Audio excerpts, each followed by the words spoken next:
अल्लाहु अकबर। बिस्मिल्लाहिर्रहमानिर्रहीम। अल्हम्दुलिल्लाह या रब्बल आलमीन वस्सलातु वस्सलामु अला खातमिल अंबिया वल मुरसलीन अम्मा बाद फ़अऊज़ु बिल्लाहि मिनश शैतानिर रजीम। बिस्मिल्लाहिर्रहमानिर्रहीम। इक़रा बिस्मि रब्बिकल्लज़ी ख़लक़। आमन्तु बिल्लाहि सदक़ल्लाहुल अज़ीम व बल्लगना रसूलुहुन नबियुल करीमुल अमीन। इन्नल्लाह व मलाइकतहु युसल्लूना अलन नबी या अय्युहल्लज़ीना आमनू सल्लू अलैहि व सल्लिमू तस्लीमा। अल्लाहुम्मा सल्लि अला सय्यिदिना व मौलाना मुहम्मदिन व अला आलिहि व अस्हाबिहि व अज़वाजिहि व अहलि बैतिहि व इत्रतिहि व औलियाइ मिल्लतिहि अजमाइन। इंतहाई इज़्ज़त व तकरीम के लायक ज़ीनत महफ़िल सादात किराम, मुअज़्ज़ज़ व मुकर्रम उलमाए कराम, जुमला उशाकान सहाबा व अहले बैत, अल्लाह रब्बुल इज़्ज़त की फ़ज़ल व तौफ़ीक़ से हम सब आज की इस खूबसूरत सालाना महफ़िल मिलाद मुस्तफ़ा व ताजदार ख़त्म नबूवत कॉन्फ्रेंस में शरीक हैं। मेरी दुआ है खल्लाक़ आलम हम सब का हाज़िर होना अपनी बारगाहे अक़दस व अनवर में कबूल व मंजूर फरमाए। आज का ये खूबसूरत प्रोग्राम तरतीब देने पर बज़्मे जानिसारान सहाबा व अहले बैत व अंजमन फ़ैज़ुल मुरसलीन के जितने भी अराकीन व मिंबरान हैं, मैं उन सब के लिए दुआ गो हूँ। खल्लाक़ आलम सब को कदम कदम पर खैर व बरकत नसीब फरमाए।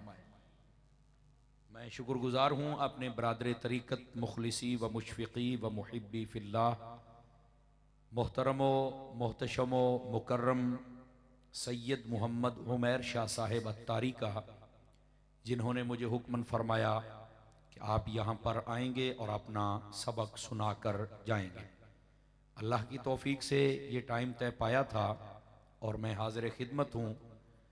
अल्लाह रब्बुल इज़्ज़त की बारगाह में दुआ करता हूँ खालिक़ कायनात मेरी ज़ुबान पर कलिमतुल हक़ जारी फरमाए और हम सबको याद रख कर अमल करने की तौफीक अता फरमाए। मेरे यमीनो यसार मेरी मिल्लत के चमकती जबीनों वाले उलमा तशरीफ़ फरमा हैं। मैं सब के नाम नहीं जानता, लेकिन जिनकी महफ़िल है वो इन सब को जानते हैं। मैं दुआ करता हूँ अल्लाह ताला इन सब की इज़्ज़त व वक़ार में बरक़ात अता फ़रमाए और जितने आप मेहमान हज़रात तशरीफ़ फरमा हैं या सिक्योरिटी पर मामूर अहबाब हैं, आप सब खुश नसीब हैं। अल्लाह ताला हम सब की झोलियाँ अपनी रहमत से माला माल फरमाए। आपकी खिदमत में गुजारिश है, जितनी देर तक बात जारी रहे आप तवज्जो फरमाएंगे ताकि बात करने और सुनने का सुकून भी मिल सके और सुरूर भी मुयस्सर आ सके। अगर आप तवज्जो रखेंगे तो इंशाअल्लाह हम कुछ न कुछ यहाँ से ज़रूर सीख कर जाएंगे। और मैं ये अक्सर कहा करता हूँ कि ये जो महाफिल होती हैं ये कानों के चस्के के लिए नहीं होती, बिलखुसूस जो इनमें तकारीर होती हैं वो एक तरबियती नशिस्त होती है जिसमें से हमने कुछ सीखना होता है। और आपका जो टाइटल है ये बड़ा खूबसूरत है, मिलाद शरीफ भी है और साथ में ख़त्म नबूवत का जिक्र भी है। तो मैं चाहूँगा कि इन उन्वानात को आपके सामने अर्ज करूँ। जो मैंने आयत तय्यबा पढ़ी है उसी का सहारा लेकर मैं बात को आगे चलाता हूँ।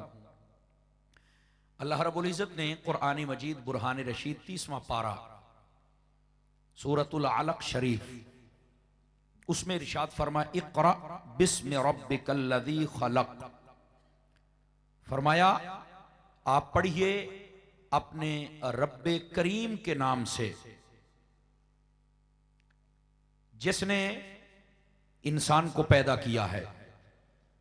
और खलक़ल इंसान मिन अलक़, फरमाया इंसान को भी एक कतरे से पैदा किया है।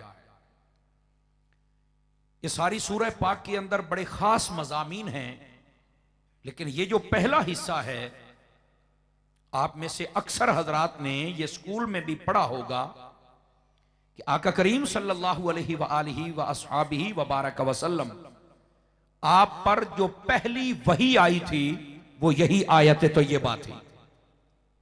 और यहां पर आप कंफ्यूज ना हो जाएं कि अगर पहली वही ये थी तो इसको तो अलहम्दो की जगह पे होना चाहिए था कि इब्तिदा जो यहां से हुई थी। यह जहन में एक सवाल आ सकता है। उलमाए तफसीर ने इसका जवाब दिया है, कुरान मजीद बुरहान रशीद की दो तरतीबें हैं, एक का नाम तरतीब नुजूल है और एक का नाम तरतीब क़िराअत है। समझ आ रही है मेरी बात की? जो तरतीब नुजूल है उस एतबार से ये आयत तय्यबा और इसके साथ वाली अगली आयत ये सबसे पहले नाजिल हुई, लेकिन जो सूरतों की तरतीब है उस एतबार से ये यहीं पर आती थी क्योंकि सूरतों की तरतीब मेरे मुस्तफ़ा ने खुद सिखलाई थी। आप अहादीस का मुताला कर रहे हैं और बिलखुसूस इमाम जलालुद्दीन सुयूती की अल इत्कान का पढ़ के देख लें, उसके अंदर आपने इस मसले को वाज़े किया है कि जब आयात तय्यबात नाजिल होती थी तो मेरे हबीब पाक सहाबा किराम से फरमाया करते थे कि इन आयतों को फुलां सूरत के साथ यहां मिला दो और इनको यहां मिला दो। पता चला ये तरतीबें मेरे हुजूर ने खुद अता फरमाई हैं। अब बात समझ आ रही है आप सभी हजरात को? फ्रंट सीटों पर सर हिलाने वाले ज्यादा बैठे हैं। अगर आपकी जुबान की आवाज आएगी तो मुझे लगेगा कि मैं जागते हुए लोगों में तकरीर कर रहा हूं। वैसे भी रास्ते में आते हुए मेरी कब्रिस्तान पे नजर कोई नहीं पड़ी कि वो कहां है, मैं जिंदा लोगों में बैठा हूं ना, तो फिर आप जिंदा बन के बैठे। मैं कोशिश करूंगा कि आपको कोई नई बातें भी मिल जाएं और हमारा जो इल्मी ज़ौक़ है वो भी पूरा हो सके और जिस मकसद के लिए हम आए वो भी हासिल कर सके। ठीक है, तो आप जरा सुभान अल्लाह इतनी कह लें कि आपको हो कुछ ना और मुझे सुन जाए।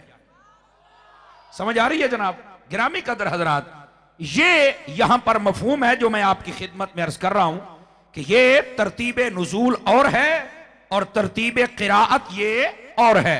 और यहां पर तरतीब क़िराअत के एतबार से आया है, तरतीब नुजूल के एतबार से नहीं है कि सबसे पहले तो अलहम्दो की जगह इसको होना चाहिए कि वहीं से इब्तदा हो, ऐसी बात नहीं है। अब ये बात समझ आ गई है?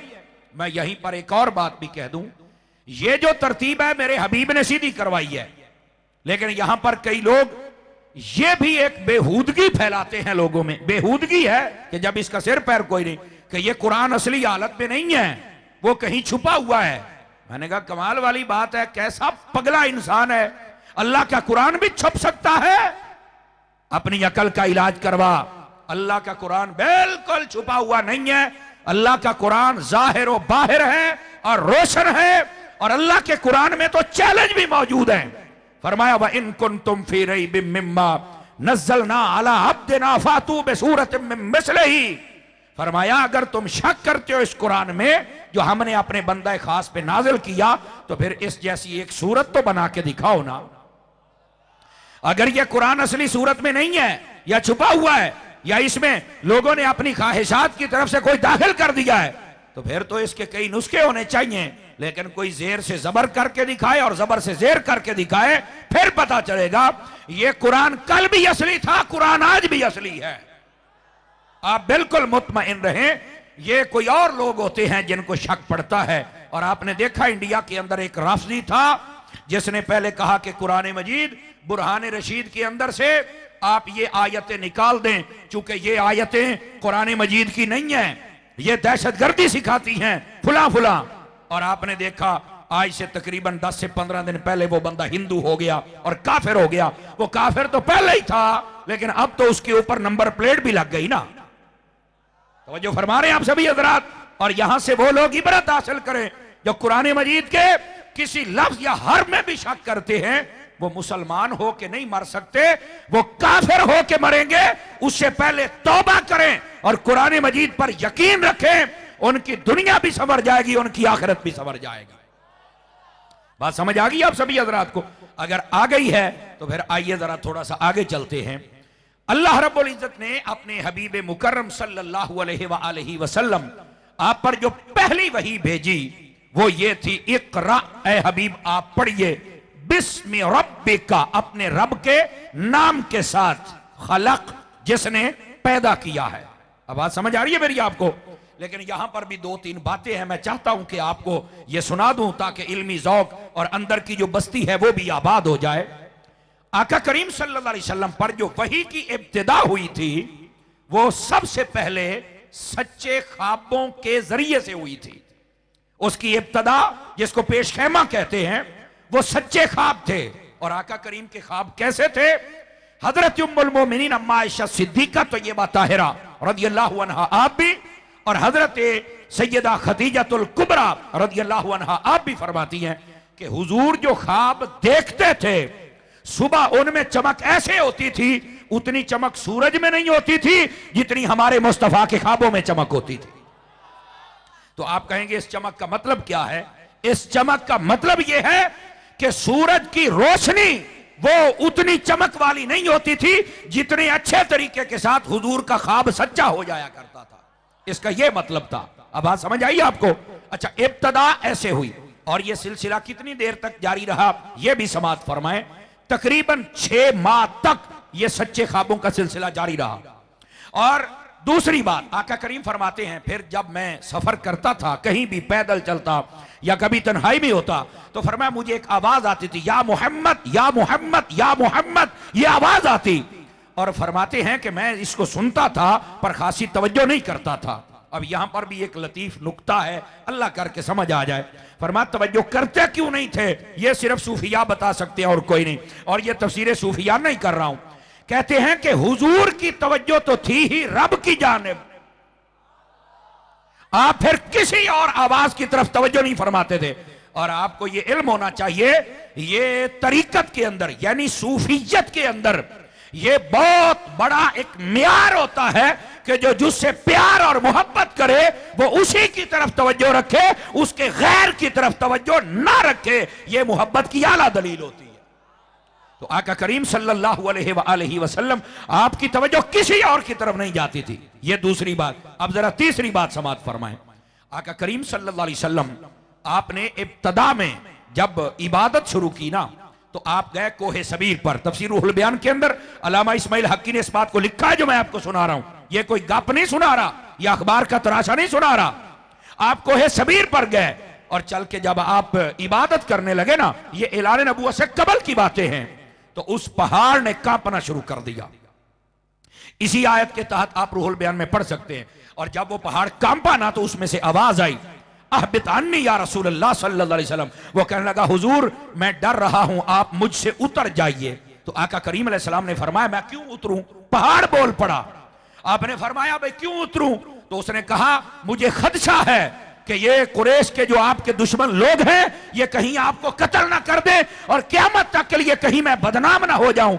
मैंने कहा, मुझे मौलवियों की अकल पे बड़ा अफसोस होता है जो कहते हैं नबी को इल्म गैब नहीं। ओ पगले, यहां पहाड़ों का ये हाल है जिस पर मेरे मुस्तफा कदम टिका दे, खुद मुस्तफा का आलम क्या होगा यार। बात समझ आ रही है आप सभी हजरात को? तो ये साथ साथ अपने अकीदे को भी दुरुस्त की फरमाएं। तो आका करीम सल्लल्लाहु अलैहि वो पहाड़ पहचान गया, ये तो अल्लाह के नबी अभी ऐलान करेंगे, लेकिन ये ना हो कि लोग दुश्मनी में इनको कत्ल कर दें। तो आका करीम ने फरमाया, ठीक है भाई मैं उतर जाता हूं। आपने कहा, मैं कोई और जगह तलाश करता हूं। लेकिन अगली बात पे मैंने नहीं आपको कहना स्टेज वाले हैं या नीचे वाले हैं, मैंने नहीं आपको कहना, जी चाहे तो बोले। आका करीम जब उससे नीचे उतरे तो पहाड़ तलाश करते करते जब आप गारे हिरा में पहुंचे ना, तो वो पहाड़ बोल पड़ा, कहता, आका मुझे छोड़ के जाना नहीं है। आपने बड़ी कमजोरी दिखाई, आपने इस बात पर बहुत कमजोरी दिखाई। जवानों वाली आवाज से फरमाए, जवानों वाली आवाज समझ आ रही है? तो फरमाया, उस पहाड़ ने कहा, आका आपने मुझे छोड़कर नहीं जाना, आप यहीं तशरीफ रखेंगे। तो आका करीम सल्लल्लाहु अलैहि वसल्लम फिर उसी गार में चल के अल्लाह की इबादत करते थे। और यह भी सुने कितने कितने दिन हुजूर रहते थे।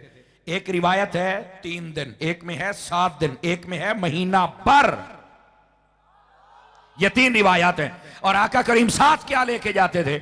आप या सत्तू लेके जाते थे या जौ लेके जाते थे, और साथ में कभी रोटी मिलती तो जैतून लेके जाते थे। ये आका करीम सल्लल्लाहु अलैहि वसल्लम का वहां पर खाना होता था। और वैसे भी ये खाना तो उम्मत की तसल्ली के लिए था, ये मैं आपको सही कह रहा हूं। ये इसलिए था कि लोग इर्द गिर्द वाले मुतमईन रहे कि ये जाते हैं तो खाना साथ लेके जाते, इनके अपने मुआमलात हैं, तो ये, वरना हुजूर को खाने की भी जरूरत नहीं थी। मैं आपको जो बात कर रहा हूं और पूरी जिम्मेदारी से कह रहा हूं, आप बुखारी शरीफ पढ़ के देख लें। आका करीम सल्लल्लाहु अलैहि वसल्लम ने कई दिन खाना नहीं खाया। सहाबा कराम को जब पता चला तो उन्होंने भी खाना छोड़ दिया। अच्छा, आका ने भी नहीं पूछा, फरमाया देखते हैं क्या होता है भाई। अब वो कई अपने घर से नहीं उठ सके, कई रास्ते में गिर गए, कई मस्जिद के दरवाजे पर, कई सफों पर। सफों का मतलब उस वक्त चटाइयां नहीं होती थी, मस्जिद के अंदर ही। अच्छा, आका करीम आए तो फरमाया भाई तेरा हाल तेरा हाल तेरा हाल तेरा हाल क्या है। उन्होंने कहा या रसूल अल्लाह सल्लल्लाहु अलैहि वसल्लम, हमें पता चला था कि आपने खाना खाना छोड़ दिया है, तो हम तो आपकी एक एक अदा पे अमल करने की कोशिश करते हैं, तो हम भी खाना नहीं खाएंगे। आका ने फरमाया अय्युकुम मिस्ली, मेरे जैसा है कौन है, पहले तो ये बताओ ना कि मेरे जैसा है कौन। तो अब मैं फिर यही बात करूंगा कि कौन है कि जिसको आज भी ये परेशानी लाहिक होती है कि हुजूर हमारे जैसे है। मैंने कहा अपनी अकल का इलाज करा यार, तेरी अकल की सारी गरारियां फेल हो गई हैं। जब आका खुद फरमाते हैं कि सहाबा में से मेरे जैसा कोई नहीं, तो 1400 साल के बाद पैदा होने वाला ये छनकना, तो जो नहीं फरमा रहे आप हज़रात, ये छनकना, ये अपने आप को, और तू अपने बाप जैसा नहीं हो सकता, तू कैसे नबी पाक का मुकाबला करेगा। उनके कदमों से उड़ने वाली धूल का मुकाबला जमाना नहीं कर सकता है। आवाज समझ आ रही है आप हज़रात को? बेटा मोबाइल से निकलिए जरा, मैं बड़ी महंगी तकरीर कर रहा हूं, तवज्जो फरमाइए और जरा सारे शफकत फरमाएं ताकि मैं आपको सबक सुनाने में आसानी महसूस करूं। गिरामी कदर हज़रात, बात समझ आ रही है आप हज़रात को? तो आका करीम सल्लल्लाहु अलैहि वसल्लम आपके जो मुआमलात वो सबसे जुदा थे। तो जब आपने फरमाया यकुम मिसली, कौन है मेरी मिसल, कहा हुजूर तो आपकी मिसल तो कोई नहीं। तो फरमाया हर चीज में मेरी हर सुन्नत पर तुम अमल नहीं कर सकते हो। क्यों? इसलिए कि कुछ सुन्नतें बज़ाहिर हैं लेकिन वो हुजूर के खसाइस हैं। आप तवज्जो, शादी करना सुन्नत है ना, लेकिन 4 से ज्यादा करना ये हुजूर के खसाइस हैं। नहीं तवज्जो फरमा रहे? इसी तरह ये मुआमला कि आका करीम खाएं ना खाएं कोई मसला ही नहीं। क्यों? फरमाया बज़ाहिर खाना छोड़ना हुजूर की सुन्नत है, पर ये ज्यादा दिन छोड़ना ये उनके खसाइस हैं। यार बोलो ना सुभान अल्लाह, क्यों सर हिला रहे हो यार? इस बात को समझ रहे, ये हुजूर के खसाइस हैं बाबा। तो इस वास्ते अब कोई कहे कि हम भी चांद को नीचे उतारेंगे, क्यों कि उतारना नबी की सुन्नत है। मैंने कहा ये उतारना नबी की सुन्नत है पर हाथ खसाइस भी हैं। तुम सारे मिल जाओ तो चांद नीचे नहीं आ सकता है। क्यों कि कुछ चीजें हुजूर के खसाइस होते हैं, जो खसाइस हो उनका मुकाबला ही जमाने में नहीं किया जा सकता। और ये खसाइस हैं ही इसलिए कि कोई बंदा इस मुगालते में ना रहे कि हम उन जैसे हैं। और मैं नहीं, यही तो तुम्हारा शौक निकालना है। समझ आ रही है? और रह गई बात सहाबा कराम की, तो उन्होंने कहा हुजूर आपकी मिसल तो हम नहीं हो सकते। आपने फिर फरमाया कि अब आप क्या चाहते हो, तवज्जो मेरी तरफ रहे। उन्होंने कहा हुजूर आप खाना नहीं खाते, हमें पता तो चले इतने दिन कैसे गुजर गए। अब मेरे नबी का जवाब सुनना अगर समझ आए। आका करीम सल्लल्लाहु अलैहि वसल्लम ने फरमाया मेरा मुकाबला तुम नहीं कर सकते। क्यों? फरमाया अना अबी तो इंद रब्बी युतइमुनी व यस्कीनी, फरमाया मैं अपने रब के पास रहता हूं, वो मुझे खिलाता भी है और पिलाता भी है। मैं बज़ाहिर तुम्हारे साथ ना भी खाऊं तो मुझे कोई मसला ही नहीं है। बात समझ आ रही है आप हज़रात को? तो ये आका करीम सल्लल्लाहु अलैहि वसल्लम के खसाइस में से है। तो जो मैं बात कर रहा हूं ये सिर्फ लोगों की तसल्ली के लिए लेके जाते थे, वरना हुजूर को खाने पीने की जरूरत भी नहीं थी। और ये पहली वही जिस दिन जिब्राइल पाक आए ना, तवज्जो है सब हज़रात की? अब आपकी थोड़ी सी जिम्मेदारी शुरू हो गई है ताकि आप थोड़ा सा और तवज्जो करें। हजरत जिब्राइल अमीन अलैहिस्सलाम आप जब तशरीफ लाए तो आके कहा इक़रा, पढ़िए, बस इक़रा कह के चुप हो गए। आका करीम ने फरमाया मा अना बिक़ारिइन। आप बुखारी शरीफ का पहला बाब उठाएं, बदउल वही, उसके अंदर ऐसा लिखा हुआ है। लेकिन लोगों ने डंडी कहां से मारी, तवज्जो फरमाए। हुजूर ने फरमाया मा अना बिक़ारिइन। यहां कईयों ने तर्जमा किया कि हुजूर ने कहा मैं तो पढ़ा हुआ ही नहीं हूं, मैं तो अनपढ़ हूं। मैंने कहा बड़ा भाई जाहिल मुतलक बंदा है, जाहिल मुतलक ही नहीं जाहिल अतलक है। ओ माशाअल्लाह, क्या बात है जनाब, रिजवी साहब आ गए।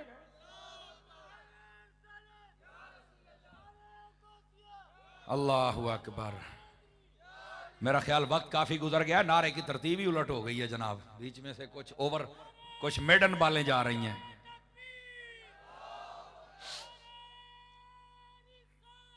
या रसूल अल्लाह सल्लल्लाहु अलैहि वसल्लम, या अली, या गौसे आजम।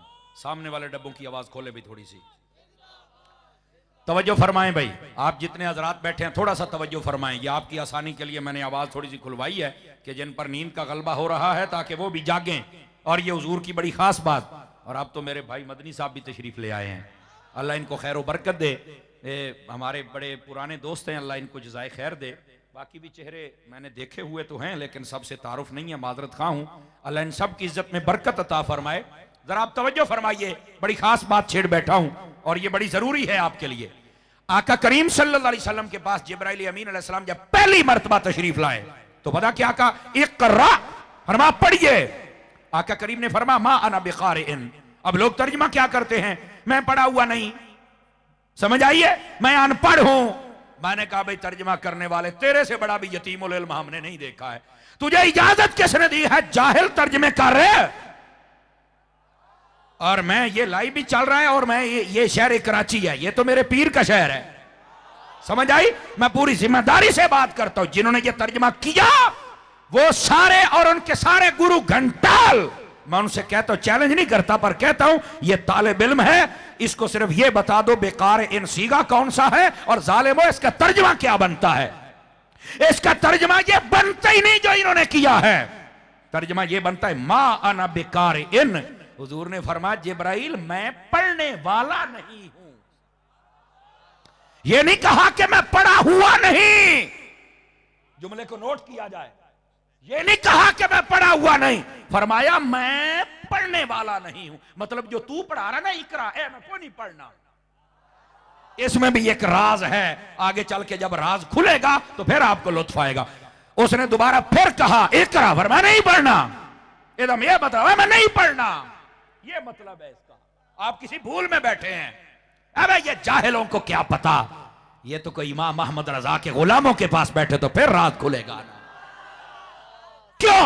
अब जिब्राइल अमीन अलैहिस्सलाम अल्लाह की बारगाह में बारी ताला, महबूब तो पढ़ ही नहीं रहे, तो फरमाया जो तुझे तरीका बताया उसके मुताबिक। जिब्राइल फिर आ गया दोबारा, नबी पाक को ना उठा के सीने से लगाया, अच्छी तरह दबाया ताकि उनस पैदा हो जाए, मोहब्बत पैदा हो जाए।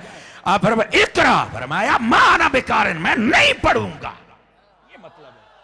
2-3 मर्तबा किया, हुजूर ने नहीं पढ़ा। फिर गए या अल्लाह तेरे हबीब तो पढ़ते ही नहीं, तो जाहिर सी बात है अब रब तो रब है। तो फरमाया तुमने पढ़ाया क्या है? कहा इकरा, फरमाया कल्ला इकरा, उन्होंने कोई नहीं पढ़ना। बिस्म रब्बे का, जब रब का नाम लेगा ना तो वो खुद ब खुद पढ़ना शुरू कर देगा। ये था राज बीच में। फरमाया इकरा बिस्म रब्बे का, जब ये कहा तो आका करीम ने खुद ही पढ़ लिया। आपने फरमाया कल्ला इकरा क्या है, मेरे यार दा ना ते लेना, तो फिर तो मैं तेरे सामने पढ़ूंगा भी सही। ये आका करीम अलैहिस्सलाम की कामिल तवज्जो थी रब की जानिब कि आपने अकेला इकरा पढ़ा ही नहीं है। नहीं तवज्जो फरमा रहे यार, अकेला इकरा पढ़ा ही नहीं है। जब आया बिस्म रब्बे का, जब रब की बात आई तो वो दिल जहां लगा हुआ था, फरमाया हाँ अगर बिस्म रब्बे का है तो फिर हम इकरा भी पढ़ लेते हैं। अब बात समझ आई आपको?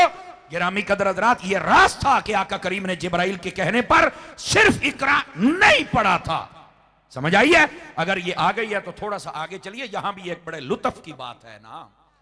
अब जो कहते हैं कि आका करीम सल्लल्लाहु अलैहि वसल्लम तो उम्मी हैं, तो उम्मी का तर्जमा क्या है? अब भाग के करते अनपढ़। मैंने कहा बड़ा भाई ज़हनी कमीना है, मुतमइन बेगैरत है बंदा जो इसका तर्जमा ये करता है। आप तवज्जो नहीं फरमा रहे मेरी बात पर, समझ आई? हमारे उलमा ने समझाया इस बात को, फरमाया अनपढ़ न कहो, इसकी तशरीह है। जाहिरी मानों में अगर कोई समझाए तो वो एक अलग बात है, जाहिरी तर्जमा करे तो एक अलग बात है, लेकिन हकीकत में इसका ये तर्जमा अनपढ़ कह के हुजूर की तौहीन करना तुम्हें शर्म नहीं आती? ये नहीं, बल्कि क्या है तर्जमा, अब सुनिएगा। उम्मी उसे कहते हैं जो दुनिया में किसी से ना पढ़े बल्कि रब से पढ़ के आए, उसे उम्मी कहते हैं। अगर नबी अनपढ़ ही हैं तो फिर हुजूर ने यह क्यों फरमाया बुइस्तु मुअल्लिमा, कि मैं सारी कायनात का मुअल्लिम बन के आया हूं। जो मुअल्लिम यानी उस्ताद होता है वो अनपढ़ होता है? मेरा ख्याल है को 10-15 बंदे नु समझ आइए, बाकी तो चुप ही बैठे हो यार। भाई मुझे बताओ मुअल्लिम अनपढ़ होता है? कमाल है। आका करीम फरमाते मेरी बेइज्जत का मकसद ही मुअल्लिम तालीम, मैं सिखाने आया हूं। तो जो सिखाने आया कोई सीखेगा तो सिखाएगा। तो आका करीम सल्लल्लाहु अलैहि वसल्लम, आका ने कहां से सीखा है? अर्रहमान अल्लमल कुरान, फरमाया रहमान है जिसने कुरान सिखा दिया है। रहमान तो अल्लाह है, और सिखाया कुरान है। तो मैंने कहा कोई जुर्रत करके बताएगा कि सिखाया किसको है? समझ आ रही है? अल्लाह ने कुरान सिखाया। ओ भाई, जो चीज सिखाई वो कुरान है, सिखाने वाला अल्लाह है, सिखाया किसको है? कहता है मुझे तो नहीं पता। मैंने कहा पता होता तो बच्चा सुन्नी ना होता। अल्लाह ने अपने हबीब को सिखाया है। और मैं हजरात उलमा की तवज्जो चाह लेता हूं। इधर देखो, अर्रहमानु अल्लमल कुरान खलकल इंसान, इस बात पर तवज्जो करना। एक लफ्ज़ रहमान, ये तरतीब लफ्जी देखिए आयतों की तरतीब। पहले है रहमान, फिर है अल्लमल कुरान, फिर खलकल इंसान। उलमा फरमाते हैं रहमान ने कुरान सिखाया फिर इंसान को पैदा किया, रहमान ने कुरान सिखाया फिर इंसान को पैदा किया। पता चला इंसान के पैदा होने से पहले रब ने हबीब को सिखा दिया था। ये तरतीब लफ्ज़ी है, गौर तो करो ना यार, ये हुजूर की शान है। ये आका करीम की शान है। गिरामी, जिसको रब सिखाए, रब पढ़ाए, वो हबीब पाक, उसको उम्मी कहा जाता है। यहां जिसका जी चाहता है वो नबी पाक के लिए बड़ी जल्दी से ये कलिमात इस्तेमाल करता है। नहीं, गिरामी कदर हजरात, इस बात से इन बातों को समझने की कोशिश करो। अगर आप समझ चुके हैं तो यहां एक और लतीफ बात भी कह सकता हूं। जो चुप बैठे हैं, ये बात आपको सुना रहा हूं, हो सकता है कि आप जाग जाएं। समझ आ रही है? इधर देखिए मेरी तरफ। लफ्ज़ रहमान से बात क्यों शुरू की? अल्लाह के तो बहुत सारे सिफाती नाम हैं, किसी भी और नाम से शुरू हो सकती थी बात। अर्रहमान से क्यों शुरू फरमाई? यहां पर जो उलमाए तफसीर ने नुक्ता लिखा है ना, आपके दिल की तहों तक ठंड पहुंचाएगा। फरमाया इसलिए कि यहां हो रही है पढ़ने पढ़ाने की बात। क्या हमने पढ़ाया है? हबीब ने पढ़ा है। तो पहले रहमान की सिफत को इसलिए लगाया कि जब भी कोई पढ़ाता है और कोई पढ़ता है तो पढ़ाने वाला अपने पढ़ने वाले को बस औकात सजा भी देता है, बस औकात झिड़की भी देता है। फरमाया कि हमने हबीब को पढ़ाया है, कोई गलत फहमी में ना रहे, ना झिड़की दी ना सजा दी, बल्कि रहमत के साए में पढ़ाया है। आपको बात समझ आई है? कोई नहीं आई आप? इसलिए लफ्ज़ रहमान से इब्तदा की गई। तो उलमा ने यहीं पर एक माना बयान किया है। उलमा कहते हैं उस्ताद की तबीयत में भी रहमत वाला पहलू होना चाहिए। हर वक्त उस्ताद के हाथ में डंडा और पाइप ही नहीं होना चाहिए कि इधर से आया दो लगाए, इधर से आया दो लगाए। भाई उस्ताद बन, जल्लाद तो ना बन। आपने तवज्जो नहीं फरमाई मैं क्या कह रहा हूं? ठीक है, उस्ताद की तबीयत के अंदर भी रहमत और शफकत का पहलू होना चाहिए। हाँ, कभी कभी सजा देने में हरज भी नहीं है। मैं जब हिफज करता था तो 2.5 सालों में मुझे एक मरतबा उस्ताद ने डंडा मारा और ये मेरा बाजू तोड़ दिया था, यकीन फरमाएं। और जब बाजू तोड़ा तो अब मैं जिस जगह पे हूं, तो मैं यकीन करो, मैं दिल से कहता हूं काश के उस्ताद जी मेरा दूसरा बाजू भी तोड़ देते तो मैं शायद कहीं और आगे होता। ये भुगतना पड़ता है। आप देखें ना, ये कुछ ना कुछ सजा बर्दाश्त करना पड़ती। आप देखें, ये छल्ली खाते हैं ना, छल्ली, मकई की छल्ली, तो बोलो तो सही ना। हाँ, मैं को दुकान तो नहीं लाई, पर गल समझा करो। छल्ली है ना, छल्ली जब कच्ची होती है तो ये होती है 10 रुपए की। क्यों जी? कितने की होती है? 10 रुपए। अगर वही आप भुनी हुई लें तो आपको कितने की मिलती? 5 रुपए की। हाँ जी, अच्छा, कमाल वाली बात है। कवर तो सारे उतार लिए, कपड़े तो सारे उसके उतार लिए तुमने, 50 की मिलती है। चलो देखिए ना, छल्ली कच्ची है तो वो मिलती है 10 रुपए की, जब पक गई तो वो 20 या 30 या 50 की। क्यों भाई? कमाल वाली बात है यार, है वही छल्ली, बल्कि ऊपर से हमने जो कपड़े कवर थे वो भी उतार लिए, उसके जो बाल शाल थे वो भी खींच लिए। देखो, थोड़ा सा मैं आप बात समझा रहा हूं ना आपको, इस बात को समझने क्या मतलब क्या है। कहता मौलाना बात आपकी ठीक है, लेकिन इसका पैसा बढ़ गया है, रेट बढ़ गया है। मैंने क्या वजह? कहता वजह यह है इसको भून दिया गया है। तो मैंने कहा इसका मतलब यह निकला कि अपना रेट बढ़ाने के लिए बसा औकात आग की सजा भी बर्दाश्त करना पड़ती है, फिर रेट बढ़ते। समझ आ रही मेरी बात की? तो ये जो पढ़ने पढ़ाने वाले अगर उस्ताद सजा दे दे तो समझ लो इस छल्ली को भूना जा रहा है। बोलो ना यार, मैं क्या कहूं? तो कभी कभार उस्ताद को सजा देनी भी चाहिए और शागिर्द को लेनी भी चाहिए। समझ आई? लेकिन बात वही जैसे सय्यदी अमीर अहले सुन्नत फरमाते हैं कि सजा ऐसी दी जाए कि हड्डी पसली ना टूटे। समझ आई? और ज्यादा बेहतर यह है कि सजा निगाहों से हो तो क्या ही बात है। अपनी निगाह के अंदर ऐसी जुर्रत पैदा करो ऐसा सीरियसपन पैदा करो, अगला समझ जाए नहीं भाई हालात खराब हैं, अगर बारिश हो सकती है तो औले भी पड़ सकते हैं। समझ आई, दोनों पहलू होने चाहिए। अल्लाह समझने की तौफीक अता फरमा दे। बात कहीं दूर ना चली जाए तो आका करीम सल्लल्लाहु अलैहि वसल्लम आपको रब ने पढ़ाया है। किसने पढ़ाया है? रब ने पढ़ाया है। तो आका करीम सल्लल्लाहु अलैहि वसल्लम से ज्यादा पढ़ा लिखा कौन है? मुझे बताओ ना यार, है कोई हो ही नहीं सकता है। क्योंकि फरमाया, अल्लाह खुद फरमाता है हमने अपने हबीब को भेजा इसलिए यतलू, फरमाया वो तिलावत करें अलैहिम, तुम्हारे ऊपर अल्लाह का कुरान, वयुज़क्कीहिम, और तुम्हें सुथरा करें। कुरान जाहिरन भी पढ़ते और बातिन को भी सुथरा करते। ये मेरे हबीब की शान है, बात कहीं दूर न चली जाए, इस वास्ते इस बात को समझने की कोशिश कीजिए। आका करीम सल्लल्लाहु अलैहि वसल्लम पर पहली वही आई और क्या फरमा, इक़रा। यहां भी उलमाए तफसीर ने एक नुक्ता लिखा है, अगर आप जाग रहे हैं तो सुना दूं आप हज़रात को। और यह नुक्ता क्या है? फरमा इक़रा का माना होता है पढ़ना। पहली वही हमारे ज़मीर के दरवाजे पर दस्तक दे रही है कि पढ़ा भी करो, पढ़ाया भी करो। पहली वही का पैगाम है और इसी में कामयाबी है।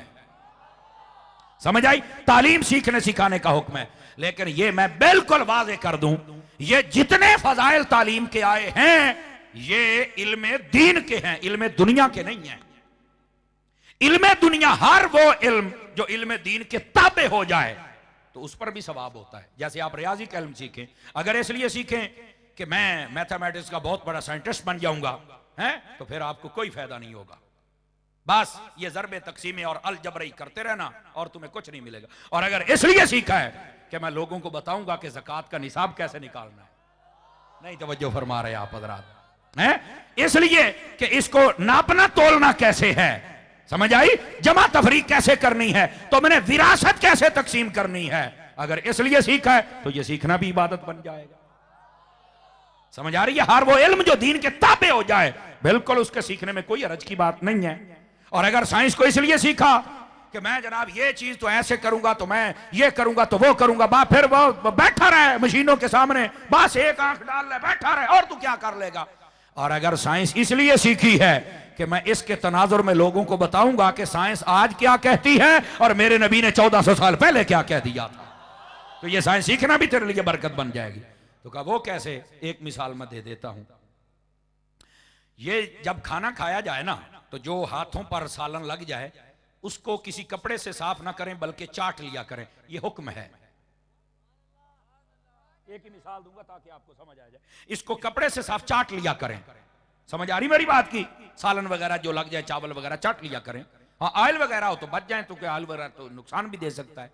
अच्छा, तो एक अंग्रेज कहता है कि मैं समझता था कि ये मुसलमानों को कैसे तालीम दी गई है, ये इतने भूखे हैं, इनकी तबीयत अभी नहीं भरी है, इतना कुछ खा लिया, सारी परात खत्म कर ली, अभी भी चाट रहे हैं। साड़ी पंजाबी कहते हैं लुद्धा है, हाँ हाँ यही लफ्ज इस्तेमाल होता है ना। और यहां कहते हैं भूखा है, अभी भी इसका पेट भरा नहीं, हवस और हिर्स बाकी है, अभी भी उंगलियां चाट रहा है। तो कहता मैं ये समझता था कि यार इनकी ये कौन सी तरबियत है। कहता जब मैं बड़ा हुआ मैंने पढ़ा ना, तो मुझे मेरे उस्ताद ने बताया कि मुसलमानों का नबी जो कहता है ना, अक्सर बातें उसकी हैं सच्ची। वो अक्सर इसलिए कि जो उस तक पहुंची है तभी कहता था, हुजूर की तो हर बात सच्ची है। तो कहता है मेरे दिमाग ने काम किया, भी मुसलमानों के नबी ने तो फिर ये भी कहा कि उंगलियां चाटा करो, मैं तो इनके खिलाफ बड़ा अजीब नजरिया रखता हूं, तजर्बा करूं। तो कहता मैंने फिर अपनी मशीनों के सामने बैठकर सालों साल तजर्बा करने के बाद मैं इस नतीजे पर पहुंचा कि मुसलमानों का नबी सच्चा है। क्यों? वो कहता है कि इन उंगलियों के पोरों में अल्लाह ने एक मादा रखा है, जब बंदा चूस लेता है तो वो दवाई बनकर अंदर चला जाता है, खाना हजम भी हो जाता है, बदहजमी भी नहीं होती, कब्ज भी नहीं होती, तबीयत भी ठीक रहती है। वो कहता है मुझे उस दिन पता चला कि ये भूखे नहीं है जो उंगलियां चाटते हैं, ये तो इनका नबी हकीम है जो इनका इलाज भी बता के जा रहा। अब बात समझ आई? कोई नहीं आपको आएगी। जज़ाकल्लाह।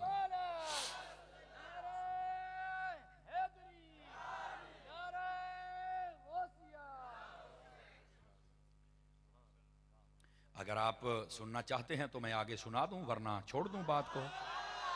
5 किलो का सर अक़दस हिलाने से बात नहीं बनेगी, टके वाली जुबान अनवर हिलाने से बात बनेगी। बोलो जरा प्यार। नाराज तो नहीं हो रहे आप हज़रात? कई स्टेज पर बैठकर चौपशाह बने हुए हैं, और हम चौपशाहों के तो मानने वाले ही नहीं, हम उन शाहों को मानते हैं जो नेज़ों पे चढ़ के भी बोलते रह जाते हैं। समझ आ रही है? जरा जाके बैठिए फ्रंट सीटों वाले जितने बैठे हैं आप हजरात, गिरामी कदर हजरात, महबूब पाक सल्लल्लाहु अलैहि वसल्लम, आपको अल्लाह पाक ने ये कमाल बख्शा है। अंग्रेज आज भी मान, आहिस्ता आहिस्ता आहिस्ता आहिस्ता वो मान रहे हैं, ये भी सच है, ये भी सच है, ये भी सच है। तो मैंने कहा ये सारा रगड़ा तुझे लगा तो फिर तुझे पता चल गया, तो हुजूर का दीवाना वैसे ही क्यों नहीं बन जाता है?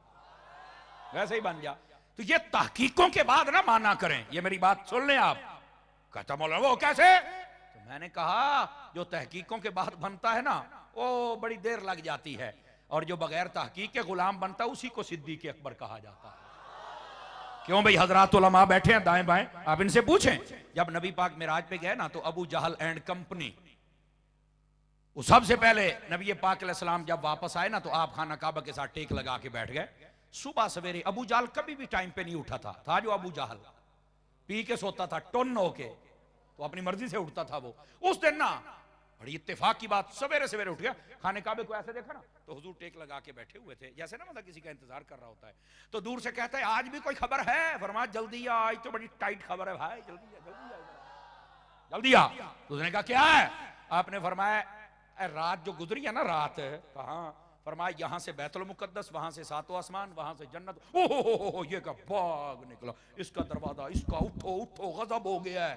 देखो भाई खबर पहुंचानी हो ना, खबर पहुंचानी हो, हमारी पंजाबी में कहते हैं सबसे बड़ी चवड़ को बता दो खुद ही पहुंचा देता है। हाँ हाँ, हमारी पंजाबी में ये कहते हैं खबर जल्दी पहुंचानी हो सबसे बड़ी चवड़ को बता दिया जाए।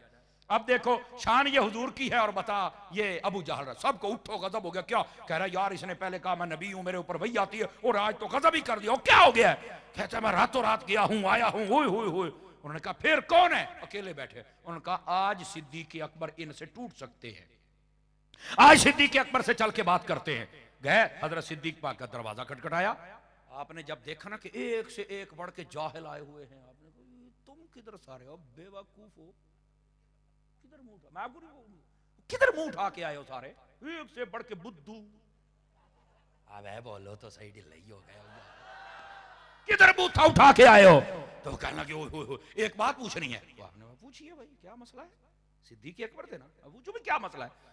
तो वो कहने लगे अगर कोई बंदा ये कहे कि रातों रात मैं यहां से बैतुल मुकद्दस और यहां से आगे गया हूं तो आप मान जाएंगे? चले जाए आज इतना लंबा सफर। फरमाया ये तो बात मानने वाली नहीं है। कहा तेरे नबी ने कहा है। फरमाया अगर उन्होंने कहा है तो फिर मैं मान लेता हूं।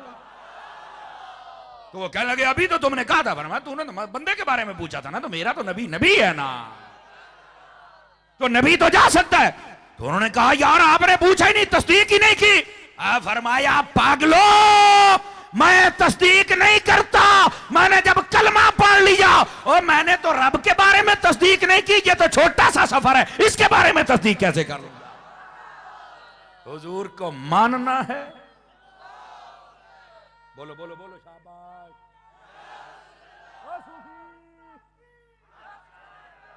बोलो मदीने जावे,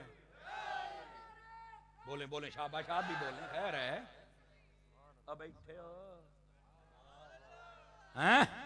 उधर देख रहा भी उसने नारा लगा लिया है, आप मैंगो लेने के लिए बैठे, सभी बोले ना यार। बोलो जरा सुभान अल्लाह प्यार के साथ सारे हजरात। दोस्ताने गिरामी कदर, ये है मेरे आका सल्लल्लाहु अलैहि वसल्लम की शान अक़दस। और मुझे यहां पर बाबा जी हाफिज खादिम हुसैन रिजवी साहब याद आ गए। बाबा जी हाफिज खादिम हुसैन रिजवी साहब पता क्या कहते थे? आप पंजाबी में क्या करते थे? ओए जदों हजूर नाल प्यार करना है तो किसी ने पूछना नहीं किन्ना करना है तो किन्ना नहीं, फरमाते सन अन्ने वाह प्यार करना है, अन्ने वाह। समझ आ रही है? अन्ने वाह का मतलब होता है बेतहाशा प्यार करना है। और देखो जिसने हुजूर से बेतहाशा अन्ने वाह प्यार कीता है ना, तो जब उनका इंतकाल हुआ तो फरमाया तेरे जनाजे पर भी अन्ने वाह ही आएंगे, कोई पहचान सकेगा ही नहीं किधर किधर से आ।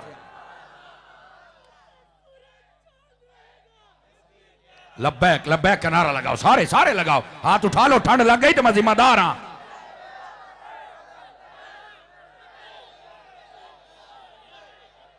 तवज्जो है सब हज़रात की कि कोई नहीं है? अल्लाह आपको खैर बरकत से नवाजे। गिरा वाह भाई वाह, वाह भाई वाह।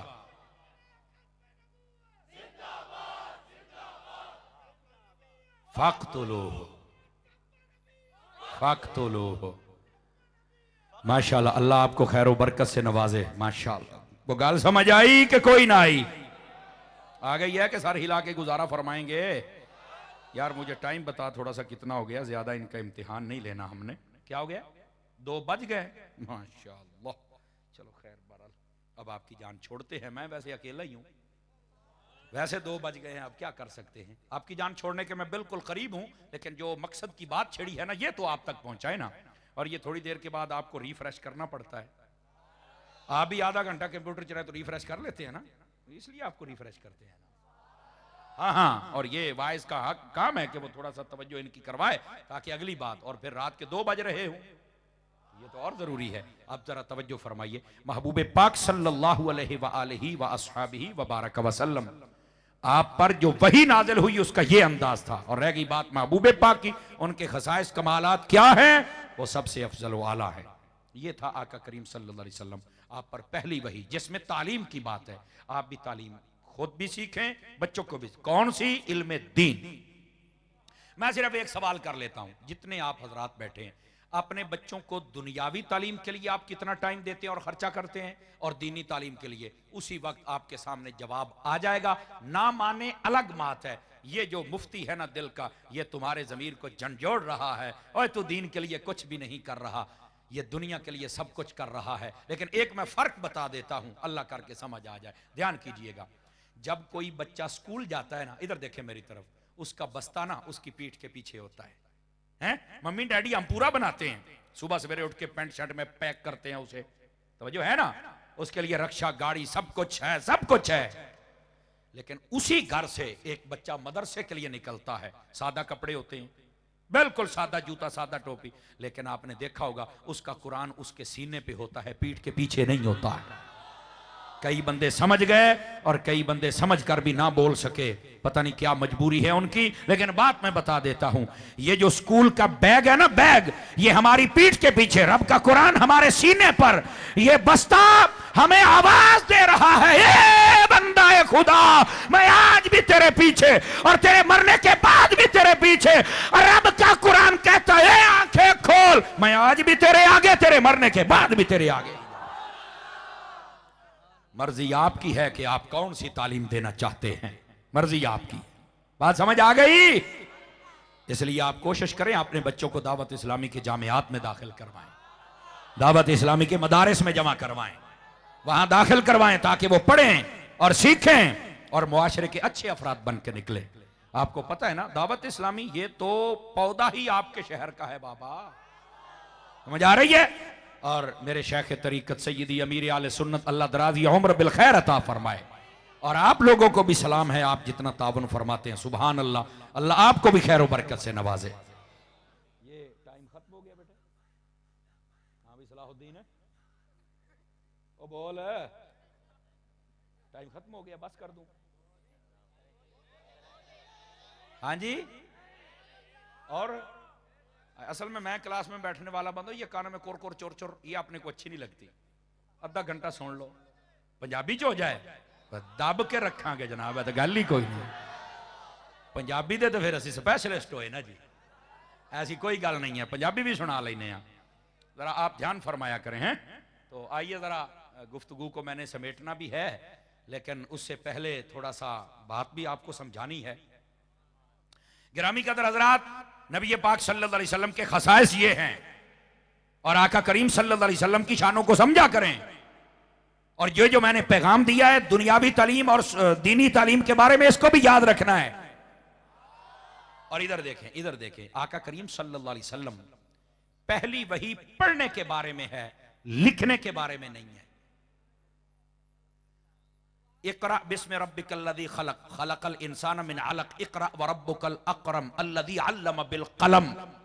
चौथी आयत में चल के फरमाया, वो रब वो है जिसने तुम्हें कलम से लिखना भी सिखाया। ये चौथी जगह पे बात आई है। लेकिन सबसे पहली वही में पढ़ना है, लिखना। आप कहेंगे मौलाना इसका क्या मतलब है? मैंने कहा ये मतलब समझ गए तो मसला खत्म नबूवत तुम्हें समझ आ जाएगा। समर साहब वो कैसे, इसमें किधर खत्म हो? मैं कहा सुन तो सही ना। आ गई जी पंजाबी? हाँ मैं कहा थोड़ा जा ठहर हो, सुन तो सही ना यार, तेनू समझाने ये कैसे हो सकता है, आपको समझना है। इधर देखें, सच्चे नबी के जो खसाइस होते हैं उनमें से एक खसूसियत यह है, वो अपनी वही अपने हाथों से नहीं लिखता। सदके जावा तुहाडी चुप तो। जो सच्चा नबी होता है वो अपनी वही अपने हाथ से नहीं लिखता। हां, गुलामों की जिम्मेदारी लगाते हैं कि आप लिखें, इसको महफूज करें। समझ आई? ये भी उनका कर्म है कि लिखवा लिया। वो ना भी कहते तो तब भी काम चल जाना था। क्यों? जो अबू हुरैरा को हाफजा दे सकते हैं, तेरे लिए मेरे लिए दुआ कर देते तो ना मिलता यार। ये तो कर्म और मेहरबानी है, तो कहा लिख लो।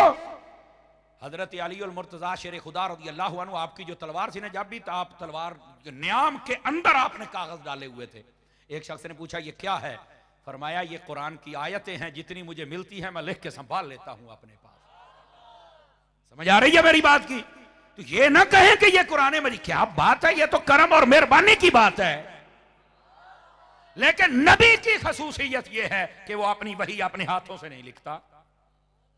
यही वो दलील थी जिसको पीर मेहर अली शाह साहब रहमतुल्लाह ताला अलैह ताइदार गोरडा आपने कादियानी के सामने, कादियानी ने जब कहा ना मैं भी तफसीर लिखता हूं तुम भी लिखो, फरमाया बड़ा वड्डा चवड़ है। थोड़ा जा पंजाबी सुन लो ना, बड़ा वड्डा चवड़ है कमीनिया। मैंने कहा वो कैसे? फरमाया लिखने वाली कड़ी गल है, जो नबी होता है वो अपनी वही लिखता ही नहीं। ते तू तो जनाब किताबां लिखियां ने, कहता जी मैं 14 किताबां, मैं 15 किताबां, तो मैं नहीं किताबां। फरमाया ये लिखना ही इस बात की दलील है कि तू झूठा कज़्ज़ाब और दज्जाल है। अब आप में से कई परेशान बैठे हैं, भाई यार लिखना ये कैसे नबूवत की दलील नहीं हो सकती? लिखने से क्या होता है? सुनो, अब इसका जवाब भी सुनो। नबी अपनी वही अपने हाथ से नहीं लिखता। क्यों? अब मैं सादा सी बात कहने लगा हूं। लिखता वो है जिसे भूल जाने का डर होता है। पता नहीं मेरी बात समझ आई है कि नहीं आई है? लिखता वो है जिसे भूल जाने का डर हो। फरमाया हबीबे पाक को तो ये डर ही नहीं था, इसीलिए एक आयत भी नहीं लिखी। हाँ, फरमाया गुलामों तुम लिखना चाहो तो इजाजत है, हम नबी हैं जो आ जाए याद रहता है, कभी नहीं। या रसूल अल्लाह लब्बैक लब्बैक लब्बैक या रसूल अल्लाह लब्बैक लब्बैक लब्बैक या रसूल अल्लाह अकबर। आपको बात समझ आई कि कोई नहीं आई? तो मसला खत्म नबूवत के साथ आ गया कि नहीं आ गया? अब मिर्ज़ा कादियानी और उसकी जुर्रियत के जितने गुरु घंटाल हैं, अब उनसे पूछो ना, ओए पागलो बताओ जिसको तुम कहते हो काने को कि ये हमारा भी कुछ है, उसने किताबें लिखी हैं? कहा बिल्कुल लिखी। अपने हाथ से? कहा बिल्कुल पढ़ा लिखा था। इसलिए तो नबी नहीं हो सकता, क्योंकि नबी अपनी किताब को लिखता ही नहीं है। आप तवज्जो नहीं फरमा रहे। ये बड़ी खास और गहरी बात आपकी खिदमत में कह रहा हूं। और ये ना समझे कि नबी पाक ने सारी जिंदगी लिखा ही कुछ नहीं। आका अलैहिस्सलाम ने चंद बादशाहों की तरफ खत लिखे थे ताकि लिखना भी हुजूर की सुन्नत बन जाए। ये भी याद रख लें आप हज़रात, लिखना हुजूर की सुन्नत है, बस इसलिए आपने चंद अल्फाज लिख दिए ताकि लिखना भी सुन्नत बन जाए। समझ आ रही है? पर आपने वही नहीं लिखी। वही के लिए फरमाया गुलाम लिखे। बहुत बड़े बड़े सहाबा कराम के नाम आते हैं, उनमें से एक चमकता हुआ नाम हजरत अमीर मुआविया का भी आता है। ये कातिब वही हैं। हाँ, इनकी सकी बहन नबी पाक की ज़ौजा थी। सकी बहन हुजूर की बीवी है। समझ आई? ये हुजूर के साले लगते रिश्ते में। और इसलिए जब लोगों ने इनके खिलाफ बकवासात की ना, तो आज से 400-500 साल 1000 साल पहले के जितने उलमा थे उन्होंने कहा इनका हया करो। अगर देखा जाए जो हुजूर की बीवियां मोमनों की माएँ हैं और माँ का जो भाई होता है वो तो मामू होता है, तो फरमाया मामू का ही हया कर लो। इस वास्ते इनको खालुल मोमिनीन कहा जाता है। उनको समझियो कि कोई नहीं समझे हो, तो ये बात समझा करें। इसी वास्ते उलमाए मिल्लत ने फैसला कर दिया, फरमाया जो हजरत अमीर मुआविया को भौंके जहन्नम के कुत्तों में से कुत्ता है। कुत्ता होने के लिए कुछ 4 टांगे ही जरूरी तो नहीं ना। मट्ठे बोलो किते को सोना ना लवे। समझ आ रही है? जो बेअदब हो जाए बादशाहों का वो भी कुत्ता ही होता है। जो पाकों का बेअदब हो जाए, कुत्ता नहीं तो और क्या, बल्कि कुत्ते से भी बदतर है। कुत्ता भी हमारे पास हमारे से लड़ पड़ेगा। यार मैं कुत्ता गुस्ताख तो नहीं ना। समझ आ रही है? ये उससे भी बदतर मखलूक होती है। बचो ऐसे इंटरनेशनल कमीनों से। नहीं तवज्जो फरमा रहे हैं। ऐसों का हमारे साथ कोई ताल्लुक नहीं है। अहले सुन्नत कल भी बाअदब थे और आज भी बाअदब हैं और अल्लाह के फजल से बाअदब रहेंगे। बस अल्लाह किसी बुजुर्ग की हमने बेअदबी नहीं। सारे बोलो, सारे बोलो अल्लाहु अकबर। गिरामी कदर हजरात, मैं बस समेटने की जानिब गुफ्तगू को आ गया। बात तो बहुत लंबी है। आपको ये मसला समझाना था कि जो अपने हाथों से वही लिखे वो कभी सच्चा नबी हो सकता। और आखिरी 3 पॉइंट मैं आपको समझा के फिर इजाजत चाहूंगा। उलमा ने कलम उठाया है कि नबी की जरूरत कब होती है। समझो है, बैठे हो तो तकड़े हो वो। फिर इधर देखे, बस ये 3 पॉइंट है, ये समझा के इजाजत चाहूंगा। अल्लाह आपको खैर बरकत दे। इंशाल्लाह बहुत खुश हो रहे हैं। अरे भाई अल्लाह आप सबको जज़ाए खैर दे। इधर देखे, पहला पॉइंट उलमा फरमा, इसको कहते हैं जरूरत नबूवत। नबूवत, नबी की जरूरत कब होती है। फरमाया पहली बात, नबूवत की जरूरत तब होती है कि जब उस नबी जो पहला आया हो उसकी तालीमात बाकी ना रही, उनमें तब्दीली कर दी जाए। तो जो है, तो फरमाया जब तब्दीली कर दी जाए तो अल्लाह ताला फिर नया नबी भेजा कि पहली तब्दील हो गई है, लिहाजा नया नबी भेजा जाए, नई तालीमात भेजी जाए। अब ये हजरत मूसा अलैहि सलाम की तालीमात को भी लोगों ने बदल दिया, हजरत ईसा अलैहि सलाम को भी, और पहली जितनी कुतुब थी उनमें तब्दीली और तारीफ की गई। जब अल्लाह ने कुरान दिया ना हुजूर को, तो साथ ये भी फरमाया, सिर्फ कुरान नहीं दिया, इन्ना नहनु नज़्ज़लना ज़िक्रा व इन्ना लहु लहाफ़िज़ून। फरमाया महबूब कुरान नाजिल भी हमने किया, हिफाजत भी हम करेंगे। क्यों? फरमाया क़यामत तक के लिए नबी आप है, आपकी किताब बदल सकती ही नहीं। तो जब किताब में तब्दीली नहीं हो सकती और ये चैलेंज है कोई करके दिखाए, तो जब हो ही नहीं सकती तो फिर नया नबी आ ही नहीं सकता। पॉइंट समझ गए हो? अगर ये समझ गए हो ना खत्म नबूवत का मसला। थोड़ा सा आगे दूसरा पॉइंट, नबूवत की जरूरत कब होती है कि नबी आना चाहिए। जब पहले नबी का दीन मुकम्मल ना हो, अल्लाह ताला अपनी हिकमत से कुछ ना कुछ चीजें रख ले, इनके लिए इतना ही काफी है, बाकियों के लिए आगे, और बताया भी ना जाए कि तुम्हारा, बस कहा जाए ये दीन है, इस पे अमल करना है बस। और जब हुजूर की बारी आई, दीन दिया ना, तो 2 ऐलान किए, अल यौम अकमलतु लकुम दीनकुम व अतममतु अलैकुम निअमती व रदीतु लकुमुल इस्लाम दीना। पहला ऐलान ये किया, हबीब तेरा दीन हमने मुकम्मल फरमा दिया है, मोहर लग गई, दीन मुकम्मल है, इसमें कोई कमी नहीं है, नए दीन की जरूरत हो ही नहीं सकती। क्योंकि जिस रब ने दीन दिया है, जब उसने कह दिया कि मुकम्मल है, तो अब कोई कहे 1400 साल गुजर गए, नया दीन की जरूरत है, और तुमको मसला बता, हम तुझे साबित कर देते हैं कुरान में से। ये कौन सी बात है? बोल दो, हम बता देते हैं। ये क़यामत तक की सुबह तक तुम्हारी रहनुमाई करेगा। और दूसरा ऐलान ये किया, वरदीतु लकुमुल इस्लाम दीना, हबीब जो तेरा दीन है ना, वो तेरे रब को भी बड़ा पसंद है। तो जो दीन रब को पसंद है, ये मिर्ज़े काणे को क्यों पसंद नहीं है? दूसरा पॉइंट ये है कि दीन जब मुकम्मल ना हो तो फिर नए नबी की जरूरत होती है। तो जब हमारे नबी का दीन मुकम्मल है, कुरान में ऐलान है, तो अब कोई नया दीन आ सकता। जब नया दीन नहीं आ सकता तो नया नबी भी नहीं आ सकता। ये दूसरा मसला होता है। अब समझोगे, पहला बात कि किताब में तब्दीली हो जाए, हमारी किताब में भी तब्दीली नहीं हो सकती, दीन मुकम्मल ना हो, हमारा दीन भी मुकम्मल है। और अब तीसरी बात भी सुनिए, फरमाया जो पहला नबी हो ना, वो एक मखसूस इलाके की जानिब आए, मखसूस कौम की जानिब आए, तो फिर जरूरत होती है कि उनके लिए तो ये है, तो इनका क्या बनेगा, इनके लिए फिर नया नबी भेजा जाए। जब आई ना हमारे हबीब की बारी, अल्लाह ने फरमाया, हबीब इन सब लोगों को कह दो, या अय्युहन्नास इन्नी रसूलुल्लाहि इलैकुम जमीआ, मैं सारी कायनात की तरफ रसूल बन के आ गया। फरमाया जब सबकी जानिब रसूल बन के आ गए, तो कोई एक बचा ही नहीं कि जिसकी जानिब हजूर ना आए हो। तो जब सबकी जानिब आ गए तो फिर नया नबी आ ही नहीं सकता। अब ये 3 पॉइंट आप समझ जाए ना, तो खत्म नबूवत के मसले पर आपको कोई बंदा कोशिश कर ले, हिला नहीं सकता, आपको नया नबी आ ही नहीं सकता। और आखिरी बात कहने लगा हूं, मैंने कहा ये बफर्ज मुहाल कहना भी यहां नहीं, आ ही नहीं सकता। पर मैं कादियानी से पूछता हूं, यार अगर आना ही था तो काना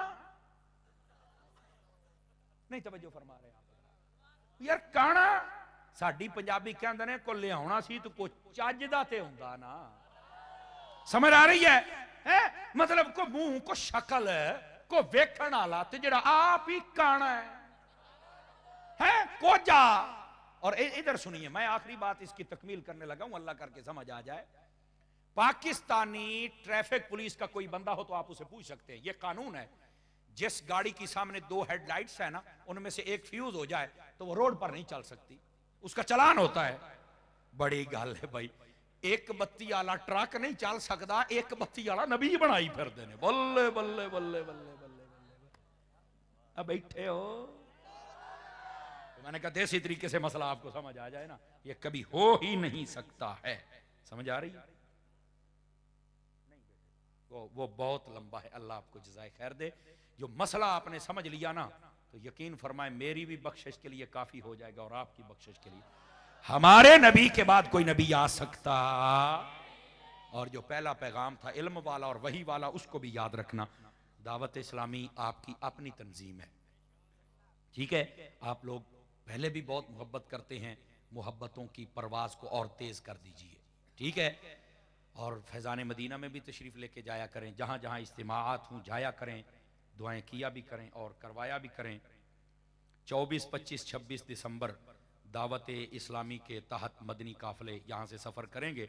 और आपको पता है कि कोरोना के 3 सालों में ये बड़ी ब्रेक लगी रही, और अब ये मदनी काफ़िला तहरीक, मतलब जितना ज़्यादा हो सके राह खुदा में सफ़र किया जाए। तो क्या मैं उम्मीद करूं कि आप यहाँ के दावत इस्लामी के अराकीन व मेंबरान से राब्ता फरमाएंगे और सफ़र भी फरमाएंगे। अल्लाह आप सबको सलामत रखे। फ़कीराना आए थे सदा कर चले जी। अल्लाह अकबर। भाई खोलो भी इसकी कोमी कोशी को, जैसे नातवानों की तरह खोलते हो ना जी। ये मुझे कह रहे हैं कि हज़रत सुल्तान बाहू का कलाम